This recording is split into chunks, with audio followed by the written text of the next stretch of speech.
മഞ്ചേശ്വരം കടമ്പാറിൽ വിഷം കഴിച്ച ദമ്പതികൾ ആത്മഹത്യ ചെയ്തതിൽ ഇരുവരുടെയും സാമ്പത്തിക ഇടപാടുകൾ അന്വേഷിക്കാൻ പോലീസ്. മരിച്ച പി അജിത് കുമാറിനും ഭാര്യ ശ്വേതയ്ക്കും വലിയ സാമ്പത്തിക ബാധ്യത ഉണ്ടായത് എങ്ങനെയെന്നാണ് പ്രധാനമായും പരിശോധിക്കുക. ബ്ലേഡ് മാഫിയയുടെ ഭീഷണി കാരണമാണ് ആത്മഹത്യ എന്നതാണ് പ്രാഥമിക നിഗമനം.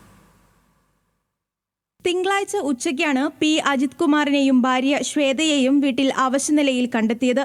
ഇരുവരെയും ആശുപത്രിയിലെത്തിച്ചെങ്കിലും ചൊവ്വാഴ്ച പുലർച്ചെ മരിക്കുകയായിരുന്നു.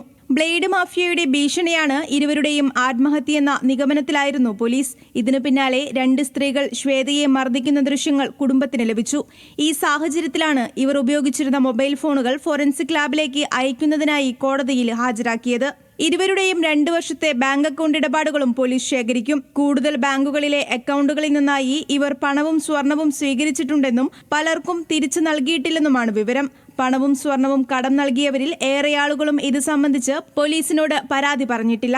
മരണത്തിന് 2 ദിവസം മുമ്പ് സ്കൂട്ടറിലെത്തി ശ്വേതയെ കയ്യേറ്റം ചെയ്ത 2 സ്ത്രീകളെ പോലീസ് ചോദ്യം ചെയ്തിരുന്നു. ഒപ്പം ബന്ധുക്കളുടെ മൊഴിയും രേഖപ്പെടുത്തി. എന്നാൽ കടബാധ്യതയെക്കുറിച്ച് തനിക്കൊന്നും അറിയില്ലെന്ന മറുപടിയാണ് അജിത്തിന്റെ അമ്മ പോലീസിനോട് പറഞ്ഞത്.